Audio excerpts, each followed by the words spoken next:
وَلِلَّهِ الْمَشْرِقُ وَالْمَغْرِبُ فَأَيْنَمَا تُوَلُّوا فَثَمَّ وَجْهُ اللَّهِ إِنَّ اللَّهَ وَاسِعٌ عَلِيمٌ۔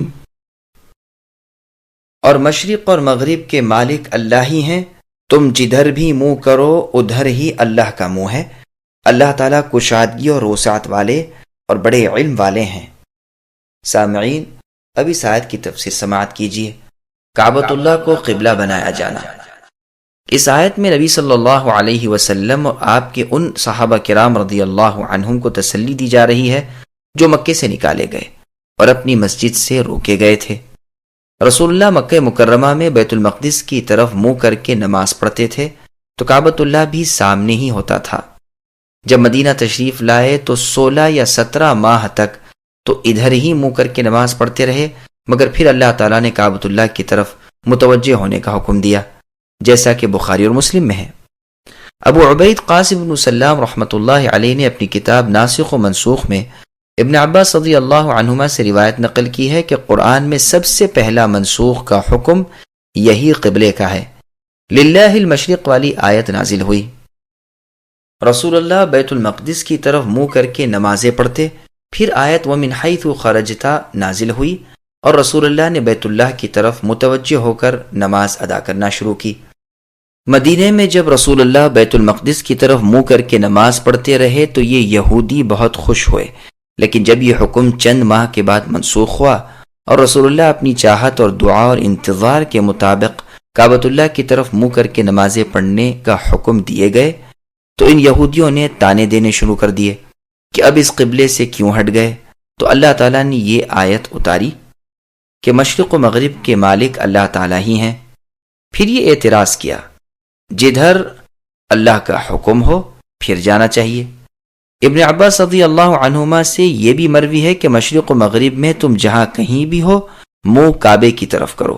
بعض بزرگوں کا بیان ہے کہ یہ آیت کعبے کی طرف متوجہ ہونے کے حکم سے پہلے اتری ہے، اور مطلب یہ ہے کہ مشرق و مغرب جدھر چاہو منہ پھیرو، سب جہتیں اللہ ہی کی ہیں اور سب طرف اللہ موجود ہے، اس سے کوئی جگہ خالی نہیں، جیسے فرمایا وَلَا أَدْنَى مِنْ ذَلِكَ وَلَا أَكْثَرَ إِلَّا هُوَ مَعَهُمْ أَيْنَمَا كَانُوا، یعنی تھوڑے بہت جو بھی ہوں اللہ ان کے ساتھ ہے۔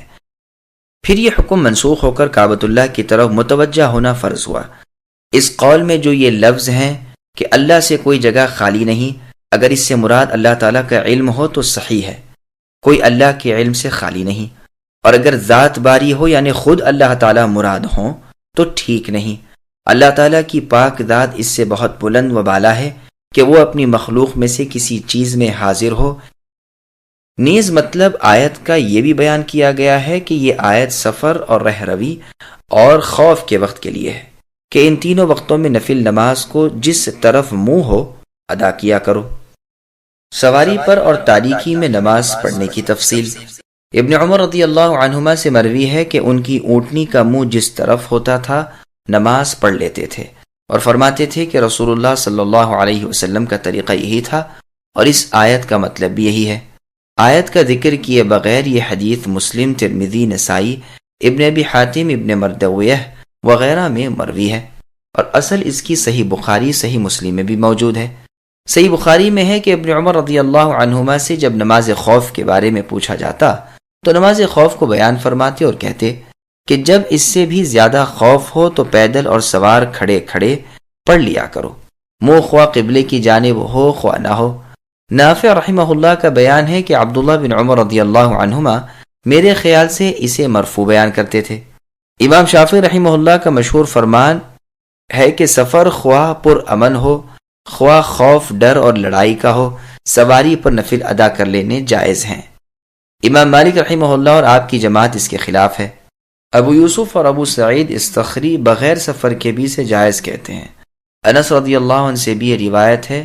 ابو جعفر طبری رحمہ اللہ بھی اسے پسند فرماتے ہیں، یہاں تک کہ وہ تو پیدل چلنے والے کو بھی رخصت دیتے ہیں۔ غائبانہ نماز جنازہ پڑھنے کا بیان۔ بعض مفسرین رحمہم اللہ کہتے ہیں کہ اس کے نازل ہونے کا باعث نجاشی ہے۔ اس کے معنی میں یہ بھی کہا گیا ہے کہ وہ بیت المقدس کی طرف اس لیے نمازیں پڑھتے رہے کہ انہیں اس کے منسوخ ہو جانے کا علم ہی ہوا تھا، قرطبی رحمہ اللہ فرماتے ہیں کہ ان کے جنازے کی نماز رسول اللہ نے پڑھی، اور یہ دلیل ہے کہ جنازے کی نماز غائبانہ ادا کرنی چاہیے، اور اس کے نہ ماننے والے اس کو مخصوص جانتے ہیں اور اس کی 3 تعویلیں کرتے ہیں۔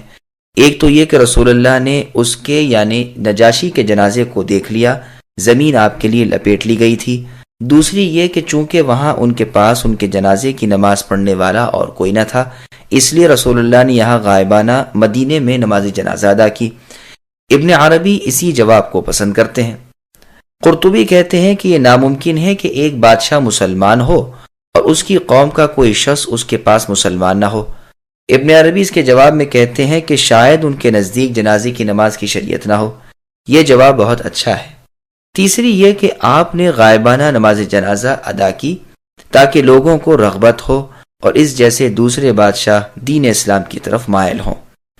لیکن یہ تینوں تعویلیں ظاہر کے خلاف ہونے کے علاوہ صرف احتمالات کی بنا پر ہیں، اور انہیں مان لینے کے بعد بھی مسئلہ یہی ہے کہ جنازہ غائبانہ پڑھنا چاہیے، کیونکہ گوہ رسول اللہ صلی اللہ علیہ وسلم نے اس جنازے کا مشاہدہ کر لیا ہو، لیکن پھر بھی صحابہ رضی اللہ عنہم کی نماز تو غائبانہ ہی رہی۔ اگر ہم دوسرا جواب مان لیں تو بھی جنازہ تو غائبانہ ہی ہوا۔ جو لوگ سرے سے نماز جنازہ غائبانہ کے قائل ہی نہیں، وہ تو اس صورت میں بھی قائل ہیں، اور یہ بات تو دل کو لگتی ہی نہیں کہ ان کے نزدیک نماز جنازہ مشروع نہ ہو۔ شریعت بھی اسلام تھی نہ کہ اور۔ تیسرا جواب بھی کچھ ایسا ہی ہے، اور برتقدیر تسلیم اب بھی وہ وجہ باقی ہے کہ جنازہ غائبانہ ادا کریں تاکہ دوسرے لوگوں کی رغبت اسلام کا باعث ہو، واللہ اعلم۔ ابن مردویہ میں حدیث ہے کہ رسول اللہ فرماتے ہیں، اہل مدینہ، اہل شام، اہل عراق کا قبلہ مشرق و مغرب کے درمیان ہے۔ یہ روایت ترمذی میں بھی دوسرے الفاظ سے مروی ہے، اور اس کے ایک راوی ابو معشر کے حافظے پر بعض اہل علم نے کلام کیا، مگر امام ترمذی نے اسے ایک اور سند سے بھی نقل کیا ہے اور اسے حسن صحیح کہا ہے۔ عمر بن الخطاب، علی بن ابی طالب، عبداللہ بن عباس رضی اللہ عنہم سے بھی یہی مروی ہے۔ عمر رضی اللہ عنہ فرماتے ہیں، جب تو مغرب کو اپنی دائیں جانب اور مشرق کو بائیں جانب کر لے تو تیرے سامنے کی جہت قبلہ ہو جائے گا۔ ابن عمر رضی اللہ عنہما سے بھی اوپر کی طرح حدیث مروی ہے کہ مشرق و مغرب کے درمیان قبلہ ہے، ملاحظہ ہو دارقطنی، بہقی وغیرہ۔ امام ابن جریر رحمہ اللہ فرماتے ہیں، یہ مطلب بھی اس آیت کا ہو سکتا ہے کہ تم مجھ سے دعائیں مانگنے میں اپنا منہ جس طرف بھی کرو، میرا منہ بھی اسی طرف پاؤ گے، اور میں تمہاری دعاؤں کو قبول فرماؤں گا۔ مجاہد رحمہ اللہ سے مروی ہے کہ جب یہ آیت ادعونی استجب لکم، یعنی مجھ سے دعا کرو میں قبول کروں گا، اتری تو لوگوں نے کہا کس طرف دعا کریں؟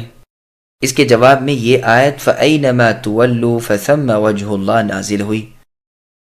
پھر فرماتے ہیں کہ اللہ تعالیٰ تمام وسعتوں پر غالب اور گنجائش والے اور علم والے ہیں، جس کی کفایت سخاوت اور فضل و کرم نے تمام مخلوق کا احاطہ کر رکھا ہے۔